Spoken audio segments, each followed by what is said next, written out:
कि शिक्षा की जो प्रक्रिया है, बताया था हमने आपको कि शिक्षा की प्रक्रिया हम लोग सारी चीजें जो भी बात करते हैं वो हम लोग प्रेजेंट प्रोस्पेक्टिव में करते हैं, वर्तमान परिप्रेक्ष्य में करते हैं। तो इस टाइम पे जो शिक्षा की प्रक्रिया है वो बाल केंद्रित है। ठीक है, जो हमने धारणा एक बताई थी, बालक को बालक मान के शिक्षा दी जाए और शिक्षा की जो व्यवस्था है वो बालक के लिए, लेकिन बालक शिक्षा के लिए ना हो, ऐसी धारणा को माना जाए। और कोई भी शिक्षक, उसका शिक्षण तभी सफल है जब वो बालक को बालक ही माने, मतलब बच्चे को बच्चे ही मान के करे, ये ना समझ के करे कि वो बड़ा है क्या नहीं है। तो इस तरीके से हम इसमें ये देखते हैं कि बालक तो इसमें प्रमुख हो गया। शिक्षा की के अंग अथवा घटक इसमें अलग अलग मनोवैज्ञानिकों, अलग अलग शिक्षा शास्त्रियों ने अलग अलग तरीके से बताया है। तो हम लोग सबकी चर्चा कर लेंगे, लेकिन मेन जो निकल आया है वो ये है कि कुछ लोगों ने कहा कि शिक्षा एक द्विध्रुवी प्रक्रिया है। भाई शिक्षा की प्रक्रिया, मतलब शिक्षा की प्रक्रिया या शिक्षण की प्रक्रिया कब, मतलब ऐसा कौन सा पॉइंट है जिसके अभाव में वो नहीं चल सकती है? तो ऐसा पॉइंट है शिक्षार्थी। भाई शिक्षार्थी नहीं होगा तो शिक्षक किसको पढ़ाएगा? पाठ्यक्रम किसके लिए बनाया जाएगा? भाई शिक्षक की जरूरत तो तब हमें महसूस हुई ना जब शिक्षार्थी को पढ़ाना था। पाठ्यक्रम की जरूरत हमें तब हुई जब शिक्षार्थी को आगे बढ़ाना था या उसको पढ़ाना था। ठीक है, तो ये कुल मिला के कुछ लोगों ने कहा कि शिक्षा एक द्विध्रुवीय प्रक्रिया है, education is a dipolar process. उसमें उन्होंने कहा कि शिक्षा की प्रक्रिया में एक लर्नर होता है, एक टीचर होता है, एक सीखने वाला होता है, दूसरा सिखाने वाला होता है। ऐसा ऐसा कहा गया, ऐसा जॉन एडम्स ने कहा था। जॉन एडम्स कहा था शिक्षा की प्रक्रिया द्विध्रुवीय है, ऐसा बोला था। तो शिक्षा की प्रक्रिया के दो ध्रुव बताए, टीचर और स्टूडेंट। जबकि शिक्षा की प्रक्रिया हम देखते हैं तो उसमें ये प्रश्न सामने आया कि शिक्षक शिक्षार्थी को ऐसे क्या पढ़ा देगा? वो तो भाई सीधी सीधी सी बात है कि भाई नदी के दो किनारे हैं, एक किनारे शिक्षक एक शिक्षार्थी है, तो पार करने के लिए कुछ चीजें चाहिए। जिस तरीके से हमें उसी तरीके से, या एक शिक्षक के पास शिक्षार्थी को पहुंचने के लिए, या शिक्षार्थी को शिक्षक के पास पहुंचने के लिए कुछ माध्यम होना चाहिए, नाव होना चाहिए, या तैर के जाने वाला सिस्टम होना चाहिए, उड़ के जाने वाला होना चाहिए, कुछ तो ऐसा होना चाहिए जिसके माध्यम से पहुंचा जाए।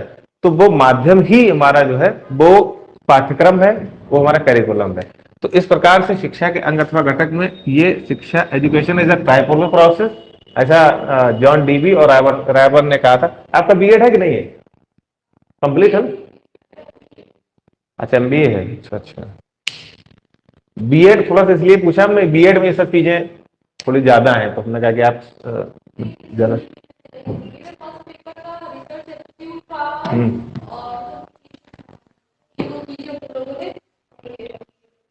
रिसर्च वाला पढ़ा है, रिसर्च वाला पढ़ा होगा। चलिए ठीक, तो उसमें आसानी रहेगी। तो ये तो चलिए नया, ये हम बेसिक से ही बता रहे हैं, इसमें ऐसा कुछ नहीं है कि हम बिल्कुल स्टार्ट। हाँ, तो लास्ट क्लास में हमने जनरली बताया था कि थोड़ा सा इनके वाले से देख लीजिएगा, शायद सर के पास रिकॉर्डेड भी है, वो देख लीजिएगा, उनके पास कैसे लिंक वगैरह वो देते हैं, देख लीजिएगा। जनरल हमने एजुकेशन, मीनिंग ऑफ एजुकेशन ही बताया था। आज भी हम देखो शिक्षा की बात कर रहे हैं, शिक्षण आज से ही स्टार्ट करेंगे। थोड़ा सा पीछे किस लिए बता दिया है ताकि चीजें हमारी क्लियर हो जाए बिल्कुल।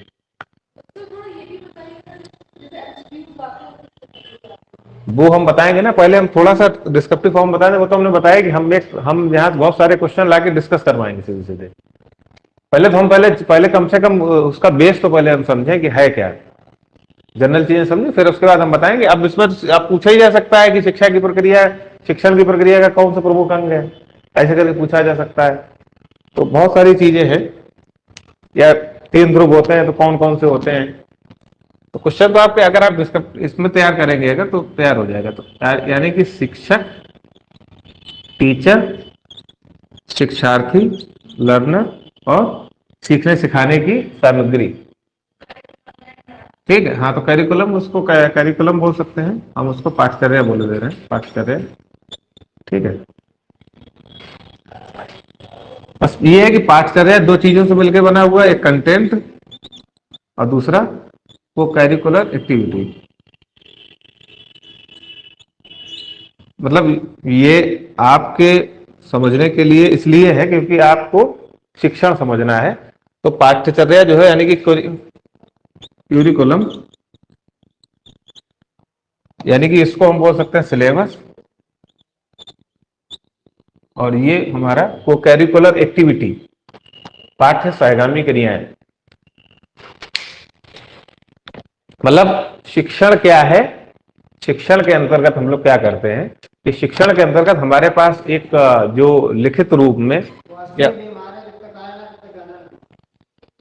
लिखित या मौखिक रूप में हमारे पास कुछ पॉइंट होते हैं जिसको हम सिलेबस बोलते हैं और उसके अकॉर्डिंग पढ़ाई लिखाई कराई जाती है। यही सिस्टम हम मतलब हमारे जो है चल रहा है इस टाइम फॉर्मल एजुकेशन में, यही चल रहा है। लेकिन उसी में साथ साथ में जो हम जिसको केवल जो केवल हम लिखते हैं सैद्धांतिक तौर से, थ्योरेटिकली जो चीजें हम लिखते हैं और समझते करते हैं, इनसे भी कुछ एक अलग चीजें होती हैं जिसमें हमारा खेलकूद हो गया, लेबोरेटरी हो गई, भ्रमण हो गया, टूर हो गया, ट्रिप हो गया, एजुकेशनल जितनी भी अदर जो चीजें होती हैं जो कि हम कॉपी किताब से मतलब नहीं है, जो कि हम प्रैक्टिकली सीखते हैं, वो सब को करिकुलम एक्टिविटी में आ जाता है। तो ये भी एक शिक्षण का एक पार्ट है। ठीक है। तो इसके शिक्षा के 3 अंग हैं, शिक्षक, शिक्षार्थी और पाठचर्या। और पाठचर्या को 2 तरीके से मतलब 2 पार्ट में बांट के हम लोग इसका स्टडी करते हैं। पहला तो कंटेंट जिसको हम बोले, विषय वस्तु बोले, या हम सिलेबस बोले, पाठ्यक्रम बोले, और को करिकुलर एक्टिविटी पाठ है, सहगामी क्रिया या पाठ को पूरा करने के लिए जो एक्टिविटी कराई जाती है वो सारी एक्टिविटी इसके अंतर्गत आ जाती है। ये हो जाएगा। तो ये जो है कुल मिला के ये शिक्षा की प्रक्रिया के ये 3 अंग हो गए। अब हम लोग जो हमारा टॉपिक है उस पर बात कर लेते हैं। शिक्षण।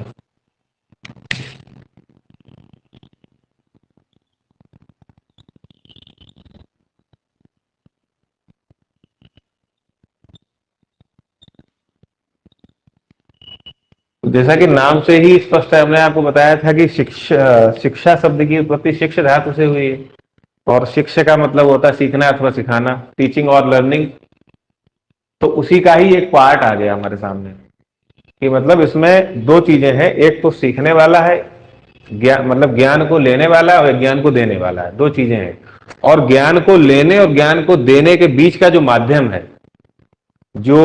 है, यानी कि जो कम्युनिकेशन और interaction between student and teacher is called teaching. ये समझ लीजिए सीधे कि स्टूडेंट और टीचर के बीच में जो पाठ्यक्रम को पूरा करने के लिए जो भी गतिविधियां कराई जा रही हैं, वो सारी चीजें शिक्षण के अंतर्गत आ जाएंगी।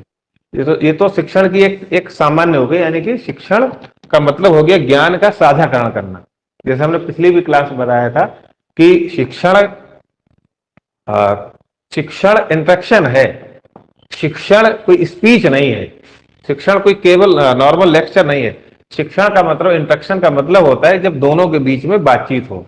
जैसा कि याद होगा पिछले क्लास में बताया था, टीचिंग एक 1 वे कम्युनिकेशन ना होगा, टीचिंग जो है वो 2 वे कम्युनिकेशन है, जिसमें स्टूडेंट और टीचर बीच में संवाद होने लगा था। ठीक, ये नहीं कि स्टूडेंट जो है मौन श्रोता के रूप में बैठे हुए हैं और शिक्षक पढ़ा के चला जा रहा है। तो ये होगा कि पढ़ाया तो गया लेकिन शिक्षण नहीं हुआ। शिक्षण कहां से होगा? बच्चे से क्वेश्चन नहीं पूछे गए, बच्चों ने क्वेश्चन नहीं पूछे, बातचीत नहीं हुई शिक्षक और शिक्षार्थी की, तो टीचिंग नहीं मानी जाएगी। तो यानी कि ये हो जाएगा हमारा, आप लोग चाहे तो लिख लीजिए, शिक्षक और शिक्षार्थी के बीच, शिक्षण लिख लिया, शिक्षक और शिक्षार्थी के बीच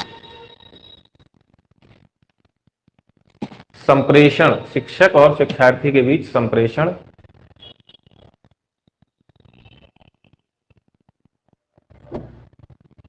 एवं अंतरक्रिया, हम अंग्रेजी में भी बता देंगे, संप्रेषण एवं अंतरक्रिया ही शिक्षण कहलाती है।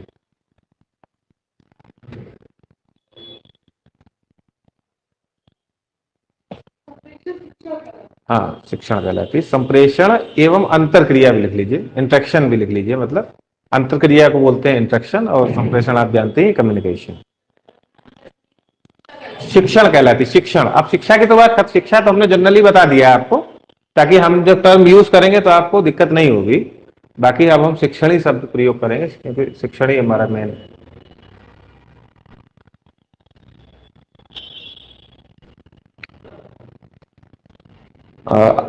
एक पॉइंट और लिख लीजिए आगे, इसमें ज्ञान का साझाकरण किया जाता है, इसमें ज्ञान का साझाकरण किया जाता है। ज्ञान को मतलब बांटा जाता है, एक तरीके से समझ लीजिए, इसमें ज्ञान का साझाकरण किया जाता है।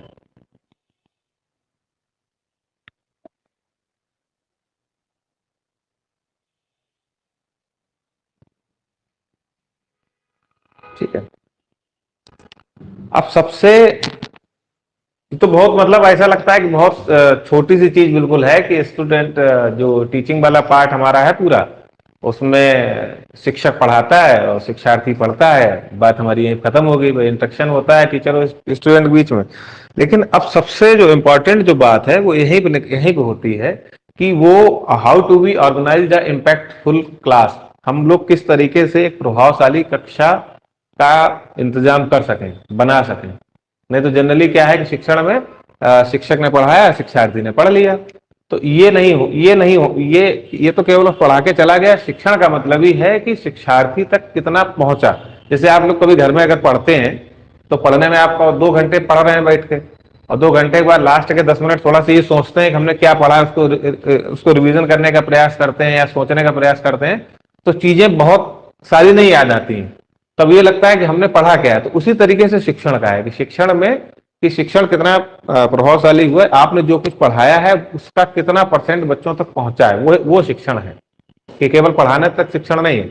तो शिक्षण के लिए प्रभावशाली बनाने के लिए शिक्षण में बहुत सारे जो तत्व है वो आ जाएंगे कि इसमें शिक्षण विधियां कौन सी हम टीचिंग मेथोडोलॉजी का प्रयोग करें,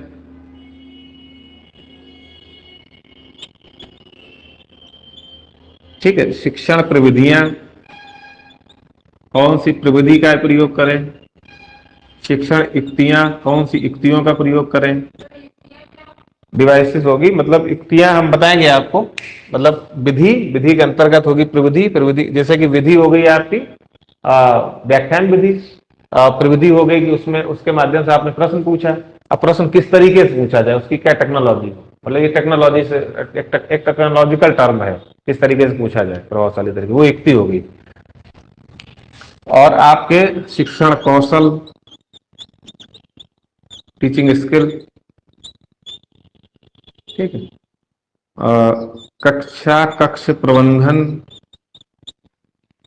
क्लास कैसी है, अभी क्लास चल रही है, अभी अंधेरा हो मान लो, ठीक है, या अन्य कोई तकनीकी कोई समस्या हो, बोर्ड पे चमक पड़ रही है आपको ना दिख रहा हो, तो कोई भी चीज इस तरीके से हो सकती है। ये सारी चीजें हमारे शिक्षण को प्रभावित करेंगी और इन सबको थोड़ा सा संतुलित करने से शिक्षण हमारा एक अच्छा शिक्षण हो जाएगा, एक प्रभावशाली शिक्षण हो जाएगा।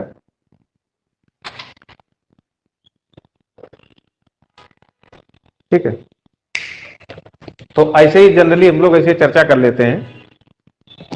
जैसे शिक्षण विधि का मतलब है ये देखना पड़ेगा कि शिक्षण विधि की मतलब जरूरत क्या है, ये देखना पड़ेगा कि कौन से लेवल के बच्चे हैं, किस लेवल के बच्चे हैं। मान लीजिए नेट का एक एग्जाम है तो हायर के ही टीचर बनते हैं इसमें, लेकिन जो हायर के जो टीचर बनता है वो जिन लोगों को पढ़ाता है उसमें से कुछ टीचर जो है प्राइमरी के बनते हैं, कुछ सेकेंडरी के बनते हैं। इस तरीके से तीन स्तर डिवाइड होते हैं, प्राइमरी, सेकेंडरी एंड हायर। तो शिक्षण विधियों का मतलब है कि हम किस तरीके से पढ़ाएं, हमारे पढ़ाने का तरीका क्या है, टीचिंग मेथोडोलॉजी क्या होनी चाहिए। हाँ, तो हमारे टीचर शिक्षण का माध्यम हो सकता है, वे ऑफ टीचिंग कह सकते हैं, कुछ भी समझ सकते हैं। मतलब हम जो ज्ञान का जो संप्रेषण हो रहा है उसका माध्यम क्या है, क्या वो एक क्विज ऑर्गेनाइज करा दी जाए उसके माध्यम से बहुत सारे क्वेश्चन पूछे जाए, उसके माध्यम से हो सकता है। बच्चों से तर्क वितर्क के माध्यम से हो सकता है, तर्क विधि के माध्यम से किया जा सकता है, रिप्रेजेंटेशन मेथड के माध्यम से किया जा सकता है कि बस रिप्रेजेंट चीजें करी जा रही हैं। रिप्रेजेंटेशन कम लेक्चर मेथड हो सकता है कि रिप्रेजेंट भी किया जा रहा है और बोला भी जा रहा है, केवल लेक्चर मेथड हो सकता है, जैसे ये लेक्चर मेथड चल रहा है। ठीक है, तो ऐसे और भी विधियां हो सकती है। प्रयोगशाला विधि हो सकती है कि प्रयोगशाला में बताया जाता है। प्रोजेक्ट विधि हो सकती है कि प्रोजेक्ट विधि में सीधे सीधे बच्चे कुछ ना कुछ प्रयोग करते रहते हैं, बनाते भी रहते हैं, सीखते भी चले जाते हैं। तो अलग अलग तरीके की विधियां हैं। अब जो जिस विधि से हम लोग बातचीत कर रहे हैं, क्या जो हमारा प्रारंभिक स्तर है, प्राइमरी लेवल है, क्या उसमें इससे पढ़ाया जाना प्रासंगिक हो सकता है? कोई क्वेश्चन इस तरीके से अगर आता है तो क्या करेंगे उसमें? हम लोग इस मेथड से नहीं पढ़ा सकते हैं, ये विधि नहीं। उसमें कौन सी विधि होगी? उसमें खेल विधि के माध्यम से हम पढ़ाएंगे, उसमें हम भ्रमण विधि के माध्यम से पढ़ाएंगे, उसमें हम कहानी कथन विधि के माध्यम से पढ़ाएं कि बच्चे कहानी ज्यादा सुनते हैं, बच्चे खेल खेल में ज्यादा सीखते हैं। देखो पीजी उसको बोलते हैं, प्ले ग्रुप होता है, बच्चे खेल खेलते हुए रहते हैं, खेल खेल में ही गिनतियां सीख लेते हैं, ऊपर बढ़ते चले जाते हैं। तो अलग अलग लेवल पे अलग अलग आयु वर्ग, अलग अलग मेंटल लेवल के हिसाब से बच्चों का जो सीखने और समझने का तरीका है वो निर्धारित, उससे निर्धारित होती हैं हमारी विधियां। और हाई लेवल पे चले, इंटरमीडिएट लेवल पे लेक्चर मेथड हो गया, और ऊपर जब हम जाते हैं तो और तर्क विधि होती है, बच्चों को मतलब सोचने और सीखने और खुद से समझने का अवसर प्रदान करे जाते हैं। जैसे कि छोटे लेवल पे क्या होता है, छोटे लेवल पे बच्चों को खुद ही थोड़ा सा धक्का देना पड़ता है, थोड़ा समझाना पड़ता है, और बच्चे खुद से नहीं पढ़ना चाहते हैं जनरली। उनको जितना है मतलब सब कुछ बताना पड़ता है, सिलेबस भी बताना पड़ता है, पढ़ाना भी पड़ता है। लेकिन सेकेंडरी लेवल पहुंचते पहुंचते बच्चे क्या है, बच्चे जानते हैं क्या पढ़ना है, कैसे पढ़ना है उतना नहीं जानते हैं, कुछ चीजें जानते हैं कुछ चीजें नहीं भी जानते, लेकिन हाँ समझने का प्रयास करते हैं।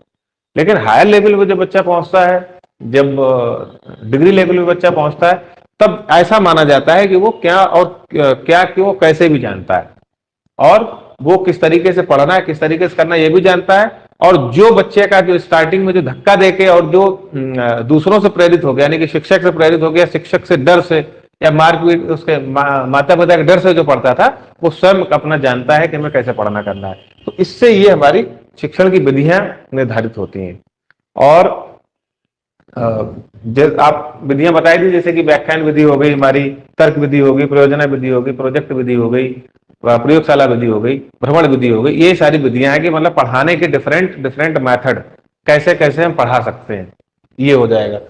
प्रविधियों का मतलब है कि, प्रविधि का मतलब है कि जैसे कि हमने आपको बताया कि प्रश्न पूछना एक प्रविधि है, प्रश्न पूछना एक प्रविधि है, विधि नहीं है। क्योंकि प्रश्न पूछना कोई विधि तो है नहीं भाई, सीधे सीधे प्रश्न ही पूछ रहे हो, तो प्रश्न पूछना विधि है, प्रविधि है। प्रविधि का प्रयोग कब करेंगे आप, मान लो क्लास में ऐसे प्रश्न पूछे जाएंगे आपके, क्लास में मान लो बहुत शोर हो रहा है, कुछ हो रहा है, अचानक से नहीं बच्चे इंटरेस्ट ले रहे हैं पढ़ाई लिखाई में, ऐसा ऐसा शिक्षक को प्रतीत हो रहा है कि बच्चे पढ़ाई लिखाई में रुचि नहीं ले रहे, तो बच्चों से सबसे बढ़िया तरीका क्या करेंगे आप, अब बच्चों से प्रश्न पूछना शुरू कर दीजिए। तो ये प्रविधि है। प्रविधि ये है कि उस शिक्षण को प्रभावपूर्ण बनाने के लिए, कक्षा को बैलेंस्ड करने के लिए, व्यवस्थित करने के लिए, सुचारू चलाने के लिए, क्लास में शोर बंद हो जाए, सब शांत हो जाएंगे, सब सोचेंगे पता नहीं कौन सा प्रश्न हमसे पूछ दिया जाए, पूछना स्टार्ट, जो पढ़ाया उसी से पूछने लगी, कुछ ही पूछेंगे, बच्चा उसका स्वयं हो जाएगा। तो ये विधि हमारी चल रही थी, लेक्चर मेथड चल रहा था, या लेक्चर या हमारा स्पीच मेथड चल रहा था, या रिप्रेजेंटेशन मेथड चल रहा था, प्रोजेक्ट मेथड चल रहा था। उसी में जब हमने देखा कुछ क्लास अवस्थित हो रही, तो हमने प्रविधियों का प्रयोग किया। युक्ति का मतलब है, युक्ति का मतलब ने बताया कि युक्तियों का मतलब है कि उस प्रविधि का प्रयोग कैसे किया जाए। जैसे कि इसमें दो चीजें हैं, एक तो हमारे शिक्षण में तकनीकी है और एक शिक्षण की तकनीकी है, दो चीजें हैं। मतलब technology in education and technology to education, इसमें अंतर क्या है ये भी बता दें आप। इसमें अंतर ये है कि युक्ति वाले पे चल रहे हैं और विधि की बात चल रही है। इसमें अंतर ये है कि जो टेक्नोलॉजी इन एजुकेशन है वो होती है हमारी, हम प्रोजेक्ट के माध्यम से पढ़ाते हैं, रिकॉर्डेड क्लासेस के माध्यम से पढ़ाते हैं, हम लोग वर्चुअल क्लासेस चलती हैं, ऑनलाइन क्लासेस चलती हैं। तो ये सारी जो चीजें हैं, ये इस टाइप से जो भी हम टेक्नोलॉजी, हम ओवरहेड प्रोजेक्टर के माध्यम से पढ़ाएं, हम स्लाइड प्रोजेक्टर के माध्यम से पढ़ाएं, जो भी टेक्नोलॉजी, जैसे आप लोगों ने देखे होगा, अभी कोविड का टाइम चला था, कितनी सारी टेक्नोलॉजी का प्रयोग किया गया।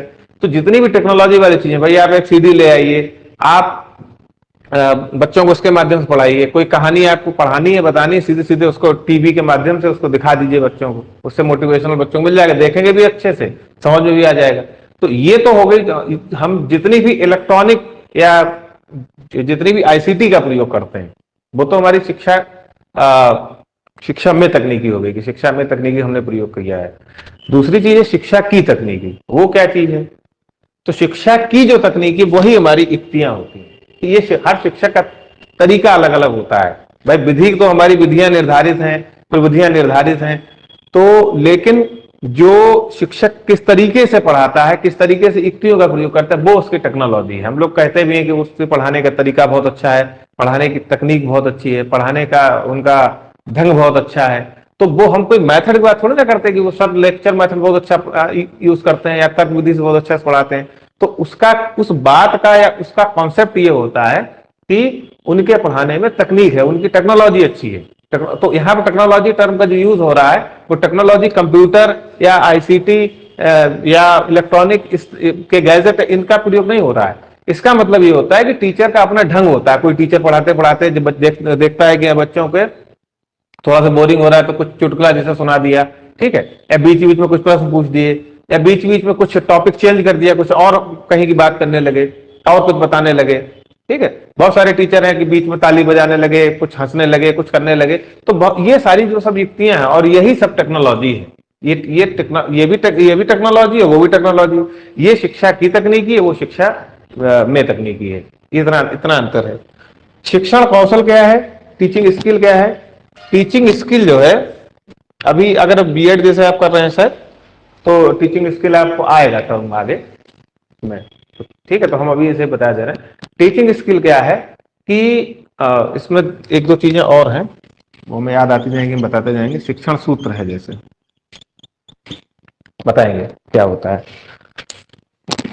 जो शिक्षण कौशल है, ये क्या होता है कि क्लास में जाने से पहले और क्लास पूरी हो जाने तक इसमें बहुत सारे स्किल का प्रयोग करना पड़ता है, बहुत सारे कौशल का प्रयोग करना पड़ता है, जिनके माध्यम से शिक्षण का शिक्षण सरल हो जाता है और बच्चों के सरलता से समझ में चीजें आ जाती हैं। आपको मान लीजिए बच्चों को भाग बताना है, ठीक, एक छोटा सा ऐसे उदाहरण ले रहे हैं, मतलब जिससे समझ में आ जाए। या मान लो गुणा बताना है, तो भाग जब हम लोग करते हैं तो सबसे पहली प्रक्रिया क्या होती है, उसमें घटाते हैं ना, घटाते तो हैं। और गुणा करते हैं तो क्या करते हैं, तो जोड़ते हैं। तो हम पहले बच्चे को गुणा बताएं, फिर उसके बाद जोड़ना बताएं, बच्चे को भाग बताएं। तो कहने का मतलब ये है कि हम थोड़ा सा सरल से कठिन की ओर हम लोग बढ़ने का प्रयास करें, मतलब ये एक तरीका है। तो इसमें क्या होता है कि हम बच्चे का पूर्व ज्ञान पहले देखें, प्रीवियस नॉलेज उसकी क्या है, तब हम उसको नए ज्ञान की तरफ, न्यू नॉलेज की तरफ हम उसको ले जाएं। तो ये सारी चीजें हमें शिक्षण कौशल के माध्यम से पता चलती है। जैसे कि एक छोटा सा कौशल है जिसका नाम है प्रस्तावना कौशल। प्रस्तावना कौशल क्या होता है, इंट्रोडक्टरी स्किल क्या होता है। क्लास में आप गए और क्लास में आप क्या, जो टॉपिक आपको पढ़ाना है उससे संबंधित कुछ प्रश्न आपने पूछे, आप ये देखने के लिए कि बच्चों का ज्ञान कहां तक है। भाई लेवल ऑफ नॉलेज बच्चों का पता चल जाएगा, बच्चों का मेंटल लेवल पता चल जाएगा, तो शायद आप ज्यादा प्रभावकारी शिक्षण कर पाएंगे, ज्यादा इम्पैक्टफुल आप टीचिंग कर पाएंगे, ज्यादा अच्छी क्लास आपकी जाएगी अगर आपको बच्चों के बारे में ये ज्ञान है कि बच्चे इससे पहले का कुछ जानते हैं। जैसे कि मान लो आपने एमबीए किया हुआ है, ठीक है, या आपने मान लो एमएस साइकोलॉजी बताया था ना आपने, शायद साइकोलॉजी किया हुआ है, तो अब हम उससे कुछ प्रश्न पूछे तो पता चलेगा कितना ज्ञान है, क्योंकि भाई जो पढ़ लिया है। तो वो पूछने के बाद और नए ज्ञान की तरफ बढ़ना, ये प्रस्तावना कौशल हो गया। एक हो गया प्रश्न प्रभावशीलता कौशल हो गया, मतलब क्वेश्चनिंग स्किल हो गया। क्वेश्चनिंग स्किल होता है कि क्वेश्चन किस तरीके से पूछे जाएं। भाई टीचर तो हम बन जाएंगे, टीचर हम बन गए, लेकिन टीचर बनने के बाद ये सब चीजें पता होगी तो हमारा शिक्षण में और निखार आएगा और हमारी टीचिंग अच्छी होगी। तो क्वेश्चन किस तरीके से पूछे जाएं, क्वेश्चन ज्यादा बड़े नहीं होने चाहिए, क्वेश्चन ज्यादा छोटे नहीं होने चाहिए, क्वेश्चन जो डेवलपमेंट्री क्वेश्चन होते हैं उनके क्वेश्चन हाँ ना में नहीं होने चाहिए, ठीक है, सीधे सीधे। तो वो क्वेश्चन डिस्क्रिप्टिव क्वेश्चन अलग तरीके, वर्णनात्मक अलग तरीके से होते हैं, ऑब्जेक्टिव अलग तरीके से होते हैं। तो हमें इसका कम से कम ज्ञान तो होना चाहिए कि हम बच्चों से जब हम पढ़ा रहे हैं, जब टीचिंग हमारी चल रही है, तो उस टाइम हम बच्चों से कौन से प्रश्न पूछें। हम उस टाइम कोशिश करें बच्चों से हाना वाले क्वेश्चन ना पूछें, हम बच्चों से थोड़ा सा डिस्क्रिप्टिव उसमें पूछे, तो बच्चों का जो कॉन्सेप्ट है वो ज्यादा क्लियर होगा, और उनके कॉन्सेप्ट क्लियर हुआ कि नहीं ये हमको पता चलेगा। तो ये हो गया। लेक्चर स्किल क्या होता है कि किस तरीके से लेक्चर हमें देना है, किस तरीके से क्या करना है। एक रिफोर्समेंट स्किल भी होता है। रिफोर्समेंट स्किल क्या होता है कि हम बच्चे को, पुनर्वलन कौशल बोलते हैं उसको, बच्चे को कुछ भी क्वेश्चन हम पूछ के या सामूहिक एक क्वेश्चन पूछ के क्लास में, और हम बच्चे से मतलब ये उम्मीद करते हैं कि उसका जवाब बच्चा दे। तो उसमें जो बच्चे जवाब देते हैं हम उनको थोड़ा सा शाबाश, वेरी गुड, बहुत अच्छे, बहुत बढ़िया, या इस तरीके से करके हम लोग जो है इसमें जो बीएड अगर आप करेंगे या बीएड किया होगा तो माइक्रो टीचिंग करके एक है, सूक्ष्म शिक्षण। तो सूक्ष्म शिक्षण के माध्यम से हम लोग ये इसमें टीचिंग स्किल बताए जाते हैं, शिक्षण कौशल बताए जाते हैं। ठीक है, लेकिन आप लोगों को करना है कि नहीं करना वो अलग विषय, लेकिन आपको जानकारी इसकी होना चाहिए।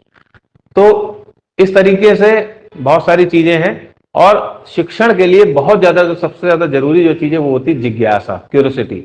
बच्चे के अंदर क्यूरियोसिटी या आपके अंदर क्यूरियोसिटी, किसी भी चीज लेके क्यूरियोसिटी आपके अंदर अगर होगी, कुछ भी आप देखेंगे नया और उसके अंदर क्यूरियोसिटी होगी, तो आप कुछ ना कुछ गूगल करके या यूट्यूब करके या किसी से पूछ के वो कोशिश करेंगे कि आपकी, और वो जिज्ञासा जितनी ज्यादा तीव्र होगी जिज्ञासा, क्यूरियोसिटी, उतनी जल्दी आप करेंगे। इसके लिए एक उद्दीपन परिवर्तन कौशल है।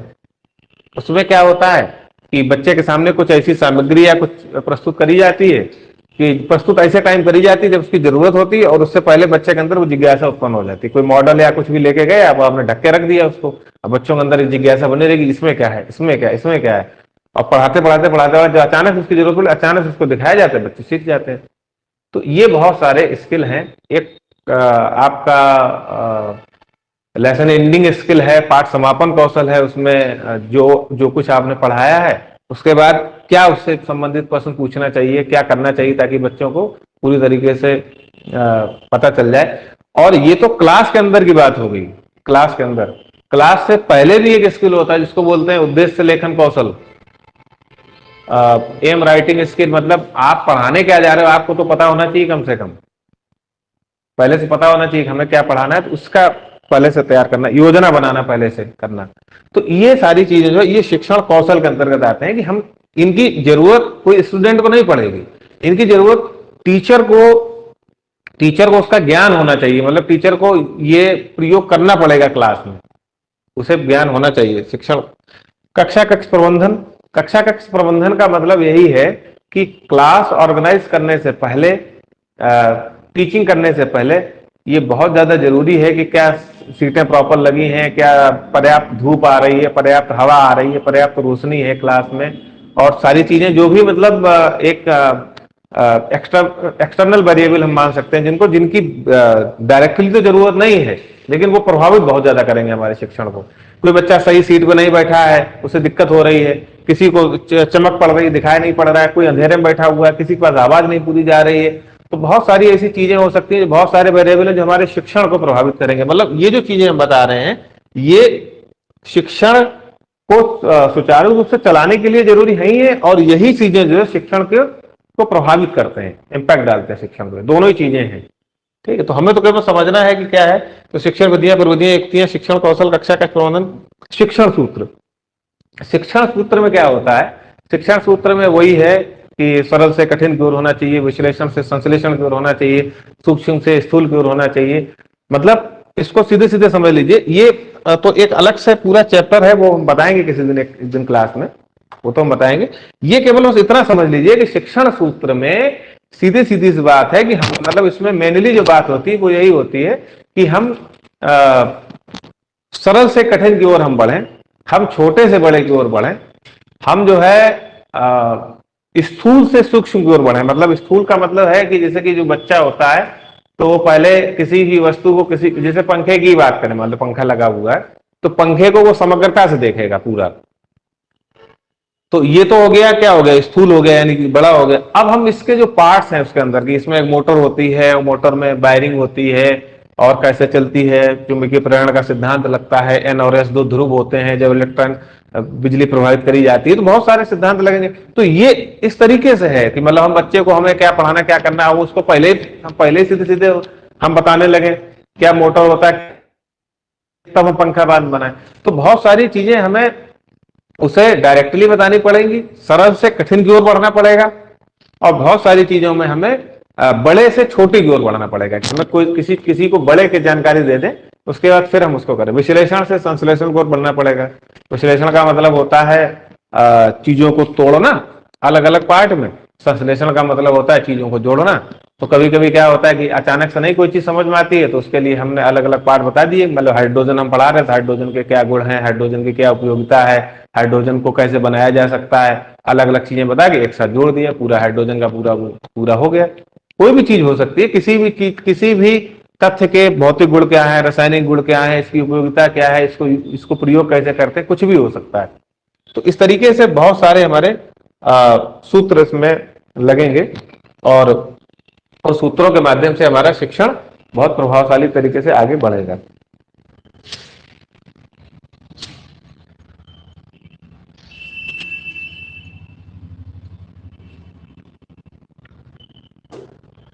शिक्षण की जो सबसे बड़ी जो विशेषता होती है उसमें दो पॉइंट आपके आते हैं।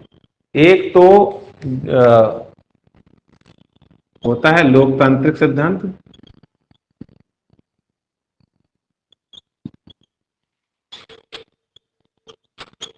और समावेशी कक्षा।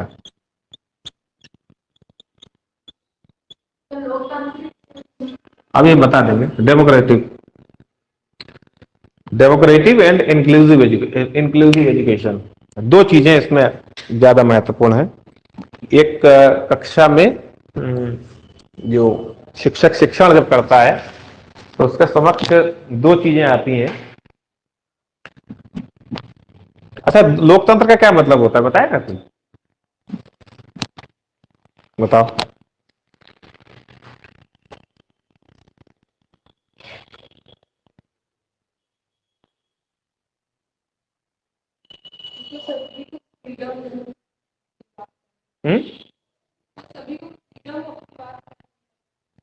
ये लेकिन ये तो केवल एक पॉइंट, एक तो एक लोकतंत्र की एक विशेषता होगी। कॉन्सेप्ट क्या है उसका? ये तो केवल एक उसकी विशेषता हो गई कि भाई स्वतंत्रता प्राप्त होती है सबको। आप बताइए।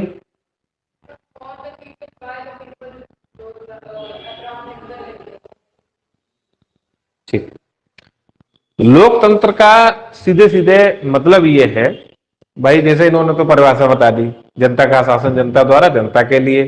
ठीक है, बता दिया। हम लोकतंत्र का कॉन्सेप्ट इसलिए समझना जरूरी है क्योंकि हम क्लास जो ऑर्गेनाइज होगी उसमें हम लोकतंत्र का सिद्धांत उसमें लागू करेंगे। लोकतंत्र का मतलब है कि एक ऐसी व्यवस्था जिसमें सभी को समान अधिकार प्राप्त हो और हमारा जो लीडर चुना जाए उन्हीं में से कोई ना कोई लीडर चुना जाए। और भी बहुत सारी चीजें हैं कि लोकतंत्र में कि मतदान उसके द्वारा होता है, गुप्त प्रणाली द्वारा होता है, मतदान द्वारा होता है, चेंज होता रहता है, लोकतांत्रिक प्रणाली में बदलाव होता रहता है। जो मतलब कोई भी मतलब सभी को समान तरीके से कोई भी राजा बन सकता है, कुछ भी हो सकता है। ये तो लोकतंत्र का, ये तो हम लोग थोड़ा सा पॉलिटिकल साइंस की तरफ बढ़ गए, हम लोग अपने उसमें आते हैं। हमारे में है डेमोक्रेटिक क्लास। क्या है डेमोक्रेटिक क्लास?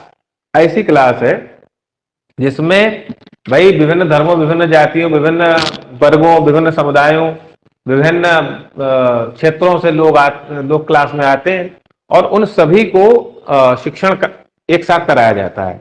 तो उस शिक्षण को कराते समय जो शिक्षक है, शिक्षक को लोकतंत्र का सिद्धांत पता होना चाहिए कि वो सारे शिक्षार्थियों का, सारे स्टूडेंट्स का, सारे लर्नर का समान रूप से ध्यान रखे। एक बच्चे की अगर कोई समस्या है तो वो सारे बच्चों की समस्या बन जाएगी। सारे बच्चों की समस्या है मतलब अगर क्लास में मान लो अगर 100 बच्चे अगर एक साथ पढ़ रहे हैं और एक बच्चे ने कोई क्वेश्चन अगर किया और बहुत साधारण सा कहने के लिए वो प्रश्न है, तो वो शिक्षक की जिम्मेदारी ये है कि उसको बताए। ये मतलब लोकतांत्रिक एक सिद्धांत हो गया।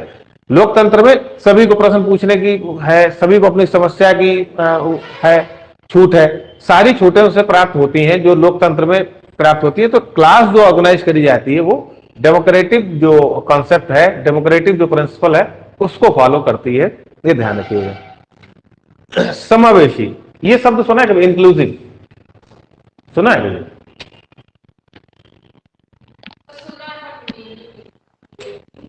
क्या सुना है? कुछ सुना होगा,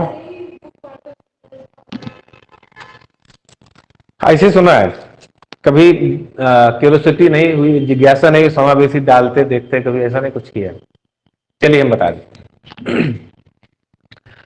समावेशी शिक्षा जो है वो एक्चुअली में ये डेमोक्रेटिक जो सिस्टम है इसी के की तरह से ही है। एक तरीके से देखा जाए कि हम लोग समावेशी शिक्षा में जो शिक्षक है एक ऐसी धारणा को प्रस्तुत करता है कि हमारे क्लास में वैसे दो तरीके के विद्यार्थी हो सकते हैं, सामान्य हो सकते हैं, विशिष्ट हो सकते हैं।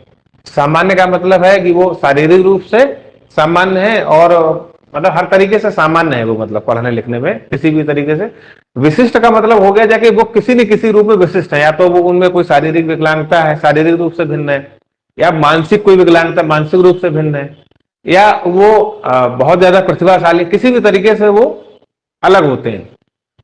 एक तो भिन्नता ये होगी। दूसरी भिन्नता ये हो सकती है कि भाई क्षेत्रीय भिन्नता होगी, कि भाई आप कोई दूसरे क्षेत्र के हो, कोई दूसरा क्षेत्र का है। भाषाई भिन्नता भी हो सकती है भाई, कि भाषा मतलब भाषा भाषी अलग अलग, जैसे हम लोग दिल्ली यूनिवर्सिटी की बात करें, जेएनयू की बात करें, तो देश से तो आते ही, बाहर विदेश से भी बहुत लोग आते हैं, तो विभिन्न उसके हो गए, विभिन्न धर्मों को होते हैं भाई, हिंदू भी हैं, मुस्लिम भी है, सिख भी, ईसाई हैं।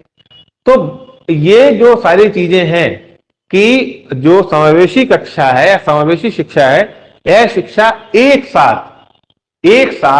छत के नीचे विभिन्न धर्मों, विभिन्न जातियों, विभिन्न भाषा भाषी, विभिन्न प्रकार के किसी भी शारीरिक, मानसिक, किसी प्रकार के अवरोध को दूर करते हुए, मतलब ये दूर क्या करते हुए, मतलब इनको सबको एक साथ शिक्षा दी जाती है। ये समावेशी शिक्षा है, ये इंक्लूसिव एजुकेशन है।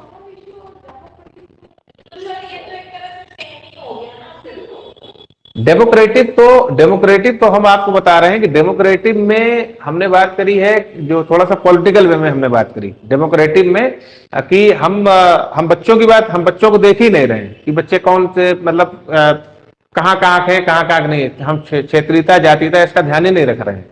डेमोक्रेटिक का मतलब ये हो गया कि हम एक साथ सबको एक जैसा दे रहे हैं। हमने इसीलिए कहा कि कॉन्सेप्ट समझने में काफी आसान है एक दूसरे को।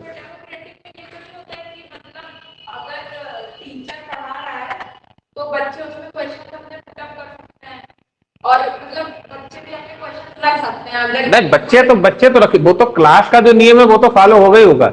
ये शिक्षक के लिए है, तो हम दोनों चीजें शिक्षक के लिए बता रहे हैं कि भाई शिक्षक, टीचर के लिए है ना, कि भाई शिक्षक लोकतांत्रिक नियमों का पालन अगर करता है तो लोकतांत्रिक कक्षा होगी।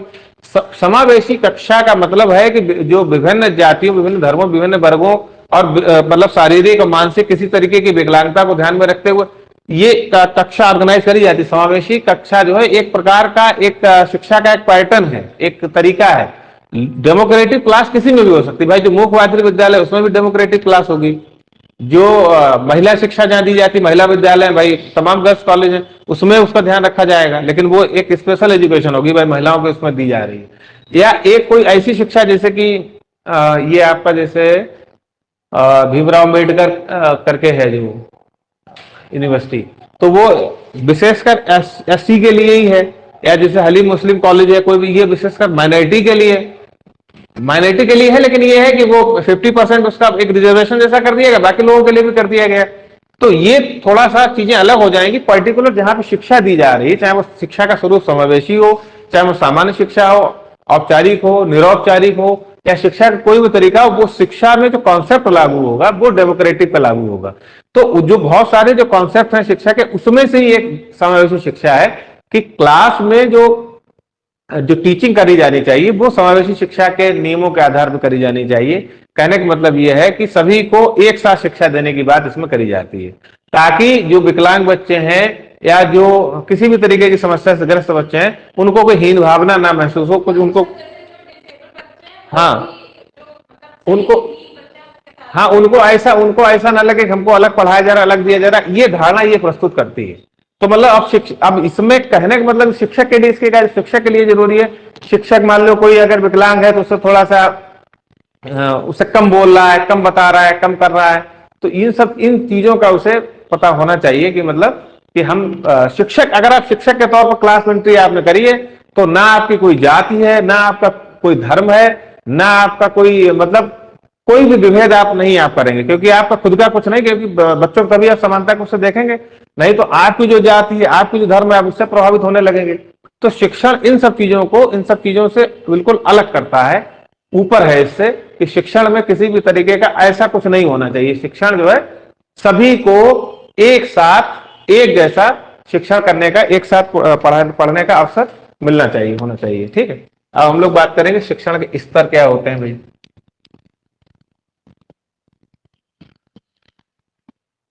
शिक्षण के स्तर,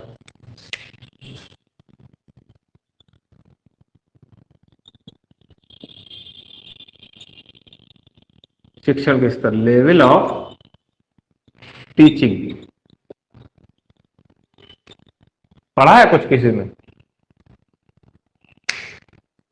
क्या हो सकता है लेवल ऑफ टीचिंग?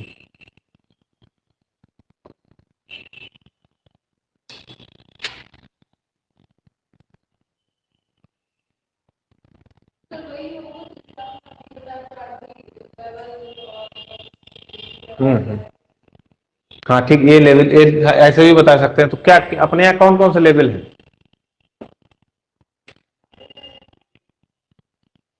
सारे हैं, कौन कौन से हैं सारे? प्राइमरी स्कूल है, हम्म। कुछ हायर सेकेंडरी स्कूल है, कॉलेजेस हो गए। ये तो टाइप ऑफ एजुकेशनल इंस्टीट्यूट हो गए।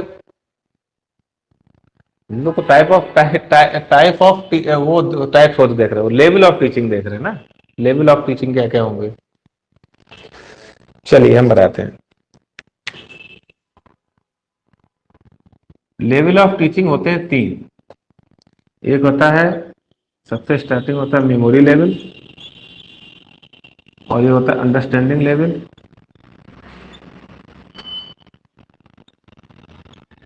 ये होता है रिफ्लेक्टिंग भी बोलते हैं और इसको थिंकिंग भी बोलते हैं।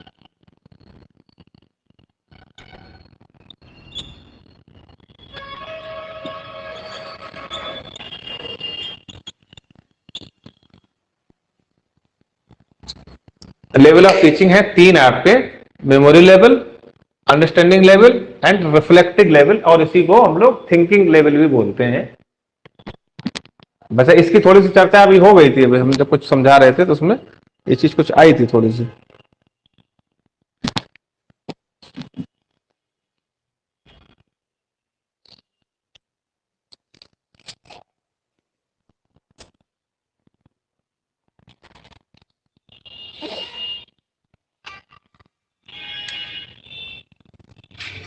यानी कि इसको बोल सकते हैं हम स्मृति,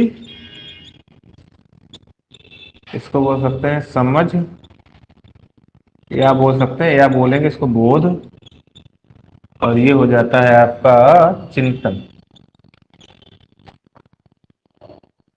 ठीक है।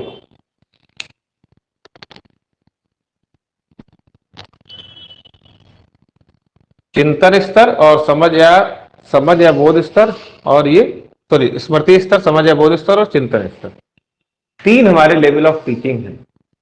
कि मतलब हमारा जो जो टीचिंग करने का जो तरीका है, या जो हम जो मतलब ये तो पूरे हर जगह पे है, मतलब कोई इसमें कोई इंडिया उससे कोई तो मतलब तीन ही लेवल होते हैं टीचिंग के, लेवल तीन ही है। पहले एक जमाना था कि हमारे यहाँ पे शिक्षा की प्रक्रिया जो है दो पार्ट में थी भाई। प्राइमरी एजुकेशन थी और विद्यारंभ संस्कार के माध्यम दी जाती थी, और जो सेकेंडरी सॉरी सीधे हायर एजुकेशन थी जो कि उपनयन संस्कार के माध्यम से दी जाती थी। या बौद्ध धर्म में हम लोग आए तो पवज्जा संस्कार के माध्यम से दी जाने लगी प्राइमरी शिक्षा, प्राइमरी एजुकेशन, और हायर एजुकेशन जो है वो भिक्षु शिक्षा के माध्यम से। मुस्लिम पीरियड जब हमारा आया तो बिस्मिल्लाह खानी संस्कार के द्वारा प्राइमरी एजुकेशन, और हायर एजुकेशन के लिए जो है वो शिक्षा मदरसों में दी जाती थी, उसका भी कोई संस्कार होता था शायद। तो ये शिक्षा दो पार्टन में ही हमेशा डिवाइड रही। आप कंपैरेटिव स्टडी करेंगे अगर पीछे का देखेंगे अगर, तो ब्रिटेन में, अमेरिका में, उन जगहों पे भी, ऑस्ट्रेलिया में भी शिक्षा जो है दो पार्ट में थी। शिक्षा अभी जो है वर्तमान में हम लोग देखते हैं तो वर्तमान में शिक्षा तीन पार्ट में है। हमारी जो इंडियन जो एजुकेशन सिस्टम है, भारतीय शिक्षा प्रणाली में जो है शिक्षा तीन पार्ट में, शिक्षा के तीन पार्ट में है, जो जिसको अभी आप ही लोगों ने बताया था। प्राइमरी एजुकेशन एंड नहीं लेवल नहीं कह रहे हैं हम, एजुकेशन की बात कर रहे हैं। लेवल तो अभी हम छुपाए हुए हैं, लेवल छुपाए हुए हैं, हम एजुकेशन की बात कर रहे हैं। तो एजुकेशन हमारी तीन पार्ट में, primary education, secondary education and higher education. ठीक है। तो अब इसमें जो मेमोरी लेवल का जो काम है होता क्या, वो तो अभी हम लोग चर्चा करेंगे अभी टीचिंग में। ये हमारा प्री प्राइमरी और ये प्राइमरी, प्री प्राइमरी, प्राइमरी, ठीक है। और ये जो है हमारा सेकेंडरी, सेकेंडरी लेवल हो जाएगा। ये हमारा हो जाएगा हायर, मतलब ये टीचिंग का लेवल है और ये टीचिंग इंस्टीट्यूट का लेवल है, और दोनों को हम लोग इसमें जोड़ देंगे बाद में। यानी कि ये हमारी प्राथमिक शिक्षा, ये हमारी माध्यमिक शिक्षा, ये हमारी उच्च शिक्षा है। उच्च शिक्षा और उच्च शिक्षा का तो जानते हैं उसका कोई अंत ही नहीं है। जितनी भी उसके ऊपर की जितनी भी शिक्षा है सब उच्च ही शिक्षा है। सब चाहे हम रिसर्च करें, पीएचडी करें, डीफिल करें, डिलीट करें, कुछ भी करें, सब उसके ऊपर चले जाएंगे हम। एलएलबी जो है, एलएलबी बताइए, एलएलबी कौन सा कोर्स है, मतलब यूजी है, पीजी है, इंटरमीडिएट का है, बताइए क्या है?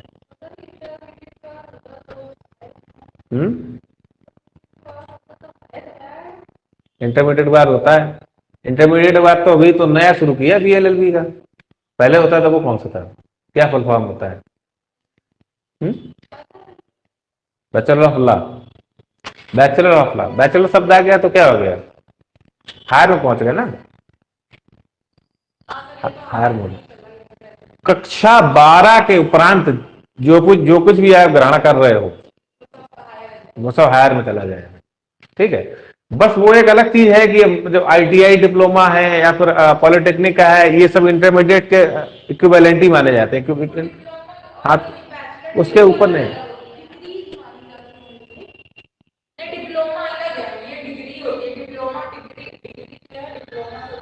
डिप्लोमा और डिग्री में तो अंतर है ना वैसे भी, लेकिन जो उसका जो लेवल है हम लोग, अच्छा अक्सर आपने देखा होगा कोई फॉर्म निकला होता है तो लिखा होता है कि हाई स्कूल या समकक्ष, इंटरमीडिएट या समकक्ष, तो समकक्ष क्या होता है?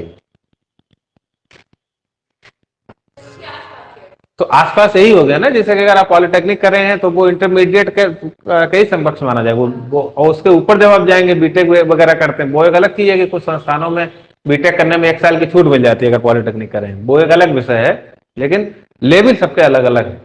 तो लेवल का मतलब अब ये है कि ये तो हमारे हो गए टीचिंग, प्री प्राइमरी, प्राइमरी और सेकेंडरी और हायर एजुकेशन। अच्छा ये एक चीज ये बताइए, देखें आप लोग बता पाएंगे नहीं बताएंगे, कि प्राइमरी एजुकेशन कौन सी क्लास से कौन सी क्लास तक होती है, बताइए? 5th तक होती है, यही पढ़ा, एक अंदाजा ही होगा, ठीक है। अच्छा अंदाजा हम लोगों का भी अंदाजा अगर जनरली पूछा जाता है या ना पढ़ा होता तो शायद 1 से 5 ही तक हमको लगता है। प्राइमरी एजुकेशन जो है वो 1 से 8 तक होती है, हाँ 1 से 8 तक, ठीक है। जितना भी जो भी देखो, आपने देखा होगा प्राइमरी स्कूल होते हैं, प्राइमरी तक प्राइमरी होते हैं, कक्षा और जूनियर स्कूल होते हैं, वो होते हैं 1 से 8, लेकिन वो 6 से 8 तक, लेकिन वो होते वही टीचर वगैरह हैं, प्रमोट होकर पहुंचते हैं, बीएसए के अंतर्गत होते हैं। ये होता है 9 से 12, और ये तो मालूम ही है आपको, उच्च शिक्षा अगर उसमें लिखने की जरूरत आवश्यकता नहीं। अच्छा मेमोरी लेवल क्या है, आप समझिए थोड़ा सा। मेमोरी लेवल क्या है, यानी कि एक ऐसी शिक्षा का प्रबंध, एक ऐसे शिक्षण का प्रबंध, ठीक है, शिक्षण को भी थोड़ा जोड़ते हैं, जिसमें हम चीजों को रटवाने में ज्यादा जोड़ दें, है जो रटने में हम जोड़ दें, वो हमारा यानी कि हमारी याददाश्त मजबूत हो और चीजें हमें रट जाएं। पहाड़े का बताइए क्या करेंगे?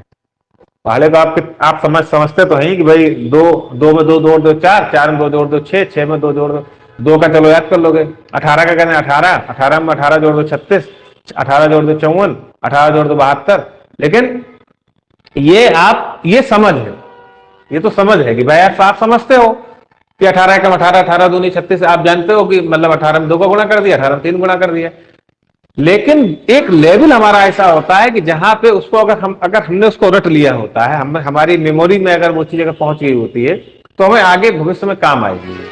तो ये जो लेवल है प्राइमरी वाला, ये लेवल ऐसे ही होता है, इसमें बच्चा रटता है कि 1757 में प्लासी का युद्ध हुआ था, 1764 में बक्सर का युद्ध हुआ था, ठीक है।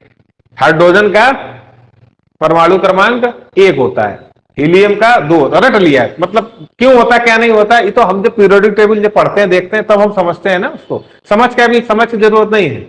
ABCDEFGHIJKLMNOPQRSTUVWX पूरा ऐसे रट लिया, ठीक है, पर्यायवाची रट लिए। आपको याद होगा कि आपने जो पर्यायवाची, जो वोकैबुलरी और जो स्पेलिंग और जितनी चीजें आपने जो उस टाइम याद करी होंगी उसमें गलती नहीं करते होंगे, लेकिन अभी जो कुछ याद करते होंगे मतलब रटते होंगे तो उसमें कंफ्यूजन भी रहता होगा और गलती भी करते होंगे, एक समय के बाद नहीं भी करते होंगे, लेकिन उस टाइम वो हमारा लेवल था। हमारे अंदर समझ स्तर हो सकता है, हमारा चिंतन हो सकता है, लेकिन हमारी शिक्षा प्रणाली के जो काम था, जो शिक्षण के स्तर है कि हम टीचिंग में काम में क्या कराना है, बच्चे को समझाना है, बताना करना है, लेकिन कोशिश यही करनी है कि बच्चे का स्मृति स्तर मजबूत हो, उसके मेमोरी लेवल उसका डेवलप हो, ये प्राइमरी का काम हो गया। तो ये शिक्षण का एक पहला स्तर हमारा ऐसे हो जाता है। शिक्षण का दूसरा स्तर क्या है? शिक्षण का दूसरा स्तर है हमारा अंडरस्टैंडिंग लेवल, जो कि इंटरमीडिएट लेवल पे समझ स्तर का विकास करना, कि हम क्या करते हैं, बच्चों को समझाने पे जोर देते हैं, समझाने पे, उसको एक्सप्लेन किया जाता है। ठीक है, हमने कोई फार्मूला बच्चे को सीधा सीधा रटवा दिया, बता दिया। अब हमने जैसे पहाड़े की बात करी कि बच्चे ने पहाड़ा सीधे सीधे याद कर लिया, मान लो 10, उसने मान लो 11 का पहाड़ा, 12 का पहाड़ा मान लो याद कर लिया, 12 का 12 बार 24 12 36 12 चौक 48 12 पंच 60 याद कर लिया, अब तो उसको याद है। अब हम उसी को, हम बच्चे को बता रहे हैं कि 12 गुणे 5, तो उसे मालूम है कि 12 पंच 60 सीधे कर देगा। तो ये कॉन्सेप्ट को समझ लिया उसने, पहले समझा नहीं था, उसने सीधे सीधे रट लिया। उसने पहाड़े कितना तक याद है? 12 तक याद है। कहां तक याद? 20 तक याद है, 30 तक याद है। मार पड़ रही, किसी तरीके से याद कराया जा रहा, रटाया जा रहा है। हमने आपको बताया ना कि वो हिस्टोरिकल कोई घटना है, उसने सीधे सीधे 1757 में प्लासी के नवाब, प्लासी का युद्ध बंगाल के नवाब सिराजुद्दौला और इनके अंग्रेजों के बीच हुआ था, ये हुआ था, रट लिया सीधे सीधे, जितना उसने रट पाया। ठीक, हम लोग अभी भी वैसे प्रयास कभी कभी करते हैं कि हाँ उसको कई बार पढ़ते हैं, सोचते हैं रट जाए। तो वही जो है रटना जो है वो ये स्मृति स्तर चीज थी। और अंडरस्टैंडिंग में ये है कि अंडरस्टैंडिंग में कोई भी कहानी के माध्यम से, लेक्चर के माध्यम से बच्चे को समझाना, और बच्चे को इंटरेस्ट जाग के समझ में आ जाए वो चीज कि 1757 प्लासी युद्ध हुआ था तो उसकी परिस्थितियां क्या थी, क्यों हुआ, कैसे हुआ। हमने छोटे लेवल पे उसको बस रटवा दिया कि हाँ ये हुआ था। अब ये अंग्रेजों का जो यहाँ पे टाइम ड्यूरेशन स्टार्ट हुआ तो 1757 64 के बाद ही स्टार्ट हुआ, ये रटवा दिया बच्चे को। हम अंडरस्टैंडिंग लेवल पे इस चीज की जिज्ञासा उत्पन्न होगी कि मतलब कैसे हुआ, क्यों हुआ, क्या हुआ।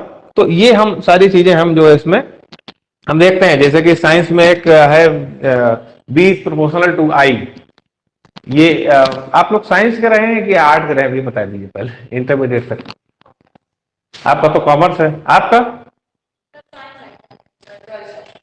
बायो मैथ, तो सब तो ठीक है। चलिए, मैथ तो आपका भी पढ़ा होगा, मैथ तो कॉमर्स में तो रहते ही है। ठीक, तो एक फार्मूला बच्चे को याद करा देना, जैसे कि ओम का नियम होता है B is proportional to I।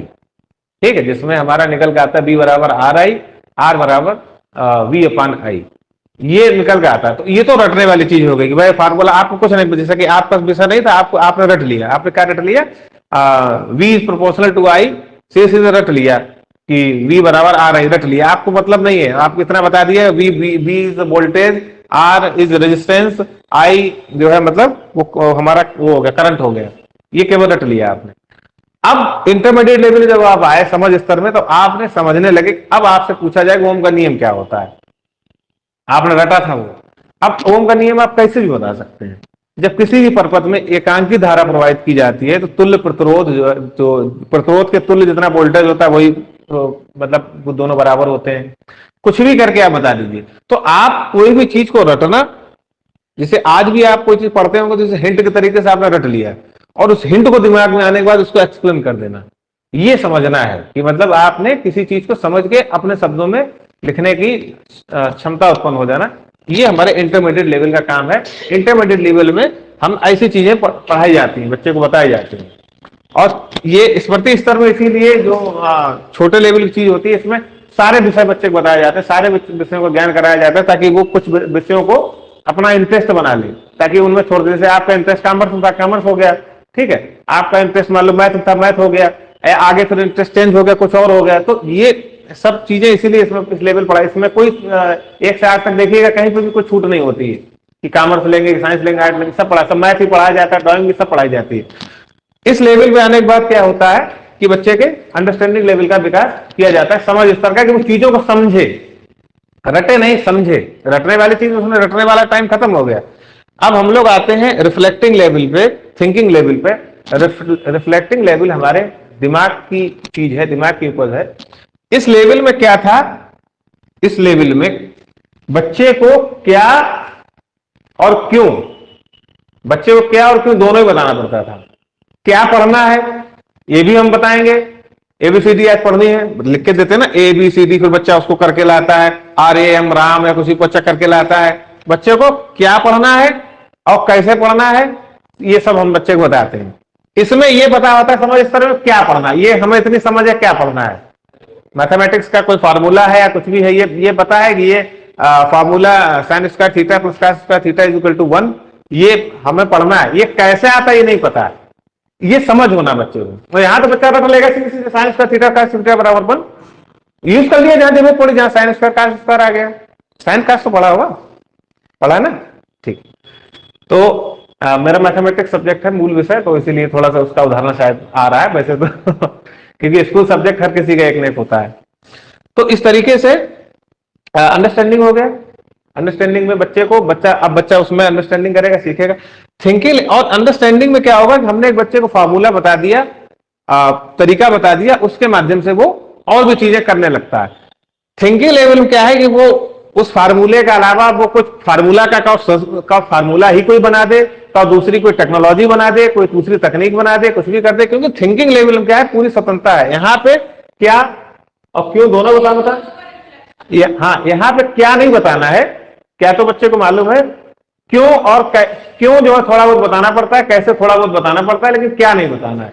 यहाँ पे क्या क्यों व कैसे दोनों ही तीनों ही पता होता है। मतलब हायर लेवल पे तो टीचर का काम जो है केवल एक मेंटर की तरीके से है, टीचर का काम केवल जो है एक पथ प्रदर्शक के तरीके से है, एक गाइड के तरीके से है, वो जो टीचर की भूमिका। यहाँ पे क्या ये जो स्मृति स्तर है, इसमें टीचर की भूमिका सर्वोपरि है, टीचर की ही भूमिका है जो कुछ है। हमने बताया ना, इस लेवल में बच्चे को धक्का देना पड़ता है, बच्चे को जबरदस्ती पढ़ाना पड़ता है, बच्चे का कोई मन नहीं करता पढ़ने का, माता पिता उसको धक्का देते हैं, पढ़ते हैं, देखते हैं कि अभी आप क्लास लेके जा रहे हो कि घर पे पापा मम्मी क्या देखेंगे इसको कि क्या पढ़ रहा है क्या नहीं पढ़ रहा। आप खुद ही अपना जानो, अपना भुगतो, पढ़ोगे तो कुछ बनोगे, नहीं पढ़ोगे तो अपना भुगतोगे। लेकिन ये एक ऐसा लेवल है इसमें माता पिता तो धक्का देना पड़ता है, पढ़ो, सुबह उठाना पड़ता है, उठो, करना पड़ता है। हालांकि अभी भी हो सकता है करना पड़ता हो, लेकिन इस पे करना ही करना पड़ेगा। इसमें ये टीचर सेंटर्ड है पूरी तरीके से। टीचर सेंटर्ड मतलब एजुकेशन टीचर सेंटर्ड नहीं है, इस पे जिम्मेदारी टीचर की ज्यादा है। ये बीच का है, मतलब स्टूडेंट जानता है क्या पढ़ना है क्या नहीं पढ़ना है, और बच्चे को कोई काम हम जो करके लाता है, और बच्चे को कोई गार्जियन वगैरह से नहीं करना पड़ता। इसमें क्या है, इसमें तो टीचर की कोई सही पूछो तो टीचर की कोई भूमिका ज्यादा है ही नहीं, रिफ्लेक्टिंग है। मतलब बच्चा खुद ही चिंतन करेगा, खुद सीखेगा, खुद सोचेगा। मतलब टीचर की भूमिका तो है, लेकिन टीचर की भूमिका जिसे बच्चे को नहीं कुछ समझ में आया तो वो पूछ लेगा, हाँ वो एक्सप्लेन करने के लिए है। और इसमें एक जैसे छोटा सा क्वेश्चन है, हम आपसे पूछें कि अकबर कौन था, ये मान लो पूछें, तो शायद हम ये पूछें आपसे कि सबसे ज्यादा दिनों तक मुगल काल में शासन किसका रहा। ठीक है, ये क्वेश्चन पूछे हम आपसे, या हम ये क्वेश्चन आपसे पूछें कि भारत का प्रथम प्रधानमंत्री कौन था, इसका जवाब क्या होगा बताओ, कौन था, क्या जवाब होगा इसका, आप बताओ क्या होगा। पंडित जवाहरलाल, तो उत्तर ही एक जैसा आ रहा ना, तो ये तो स्मृति स्तर का काम है ना, क्योंकि आपने रटा हुआ था, जीवन को भी पढ़ा था, आपने उत्तर दे दिया। अब हम आपसे पूछ रहे हैं कि हाँ क्यों बने थे, ठीक है, क्यों बने थे, तो अब ये समझ की चीज हो गई ना, क्यों बने थे। लेकिन अब हम आपसे पूछेंगे कि इसमें हमने पूछे मुगल काल सबसे ज्यादा किसका रहा, अकबर हो जाएगा, अकबर कौन था क्या था उसका ये हो जाएगा। अब हम पूछेंगे अकबर की राजनीतिक नीतियां क्या थी, अकबर की हिंदुओं के प्रति सोच क्या थी। तो अब आप इसको थोड़ा सा चीजें पढ़ेंगे, समझेंगे, फिर आप लिखेंगे चिंतन स्तर से अपने हिसाब से। आप एग्जाम में खूब पढ़ के जाते हो, खूब रट के जाते हो, खूब समझ जाते हो, लेकिन अपने शब्दों में लिखते हो ना, वो क्या है, वो है चिंतन स्तर। समझा आपने, चिंतन आपने किया, लिखा आप, तो इस तरीके से ये है। तो इसमें टीचर का काम इसमें टीचर की भूमिका सबसे ज्यादा है, टीचर सेंटर्ड है। इसमें टीचर की भूमिका थोड़ी सी कम है, लेकिन है भूमिका पूरी है, लेकिन इसमें स्टूडेंट की भी है। इसमें क्या होता है, इसमें बता दें, इसमें बच्चा बिल्कुल एकदम खाली है, बिल्कुल वो टीचर पे ही डिपेंड है। टीचर जितना समझा देगा, टीचर जितना बता देगा, लंच वगैरह भी खोल के हम देखते हैं, टीचर वगैरह देते हैं तो बच्चे खाते हैं, तो वो भाई लेवल तो वही है भाई, हम बिल्कुल स्टार्टिंग से ही चल रहे हैं। बल्कि 1 से 8 लिखा है, लेकिन 1 से आप तो पहले ही होता है, इसको थोड़ा समझ लीजिए। इसीलिए हमने इसमें प्री प्राइमरी लिखा था कि प्री प्राइमरी एजुकेशन है। और जो नई शिक्षा नीति आई उसको भी थोड़ा सा देख लीजिएगा, कि मतलब थोड़ा सा पॉइंट आप देखेंगे तो चीजें और क्लियर होंगी कि जो टीचिंग है प्रेजेंट पर्सपेक्टिव में चीजें हो सकता है कुछ थोड़ी सी चेंज हुई है। जैसे कि पहले हम लोग जो है केवल ऐसे पढ़ाने बल देते थे, अब कार्य करके सीखने बल ज्यादा दिया जा रहा है, जीवन से संबंधित करके ज्यादा दिया जा रहा है, प्रैक्टिकम पर ज्यादा ध्यान दिया जा रहा है। सीबीएसई का पूरा पैटर्न चेंज हो गया है, टोटल एक्टिविटी बेस्ड लर्निंग हो गया है। एक्टिविटी कुछ भी पढ़ाना, एक्टिविटी आप करके करके बताइए, पूरा पीपीटी बना के कराइए, एक्टिविटी करके कराइए, तो वो पैटर्न चेंज हो गया ना। तो अब नई शिक्षा नीति 2020 में कुछ चीजें चेंज हुई, लेकिन ये लेवल तो वही रहेंगे, लेवल तो हमारे वही रहेंगे। तो ये सारे लेवल हैं, इसमें आप ये वाले टीचर बनोगे तो इसमें आपको टीचर के तौर पे मतलब शिक्षक की भूमिका तो शिक्षक की है ही, शिक्षक भूमिका नहीं है तो शिक्षक बनाए क्यों जा रहे हैं। लेकिन शिक्षक की भूमिका एक मेंटर की तरीके से है, एक पथ प्रदर्शक की तरीके से, एक मार्गदर्शक के तरीके से, एक गाइड के तरीके से, काउंसलर के तरीके से, ठीक है, और एक शिक्षा शास्त्री, एक दार्शनिक के तरीके से है कि शिक्षक को एक सही दिशा में, सही मार्ग में उसको भटकने न देना। वो काम अपना खुद करेगा। पीएचडी जैसे होती है, मान लीजिए हायर एजुकेशन का एक पॉइंट है पीएचडी। पीएचडी कर रहा है कोई आप में से? पीएचडी जो है वो पीएचडी आप खुद करते हैं। पीएचडी टॉपिक आप गाइड के पास जाएंगे, टॉपिक ढूंढ के लाओ बेटा, टॉपिक ढूंढ लिया सर, देखिए हाँ टॉपिक सही है, थोड़ा सा और कोई थोड़ा सा ढूंढ के लाओ, और कोई ढूंढ के लाए, थोड़ा सा इसको चेंज करो। अच्छा सर क्या चेंज करें? नहीं तुम थोड़ा दिमाग लगाओ, चेंज करो। तो शिक्षक क्या कर रहा है? शिक्षक कुछ नहीं कर रहा है, आप ही दिमाग लगा रहे हैं, आप चेंज कर रहे हैं। सर ये बताइए, हाँ ये बहुत अच्छा तुमने बनाया, ये बहुत अच्छा है। रिसर्च स्टार्ट हो गई, सर ये देखिए क्या पहला चैप्टर पूरा हो गया, सर दूसरा हो गया, तीसरा हो गया, सर ये बताइए कौन सा मेथड लगाएं, क्या लगाएं। तो वो केवल थोड़ा सा बस ऐसे करता है, बस हल्का पूरा, ज्यादा कुछ नहीं करता है।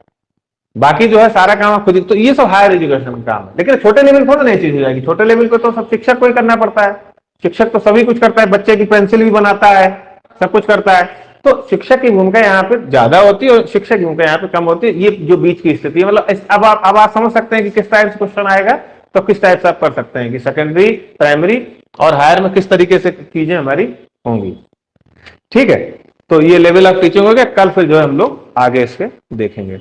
तो थोड़ा सा थ्योरेटिकल 2-3 क्लास में इस वाले उसमें थ्योरेटिकल थोड़ा सा समझा दी चीजें। उसके बाद अगले वाले से क्या करेंगे कि अगर 1 घंटे की क्लास है या 1.5 घंटे की जितनी भी क्लास होगी, तो आधे टाइम तक थोड़ा सा ये करेंगे और आधे टाइम तक हम लोग क्या करेंगे, कुछ बहुत सारे क्वेश्चन सॉल्व करेंगे, डिस्कस करेंगे। क्योंकि हमको एप्टीट्यूड हमारा तभी निकल के आएगा। भाई पहले थोड़ा समझ लें कि शिक्षण क्या है, शिक्षण की क्या धारणा है, फिर हमें खुद ही समझ में आ जाएगा।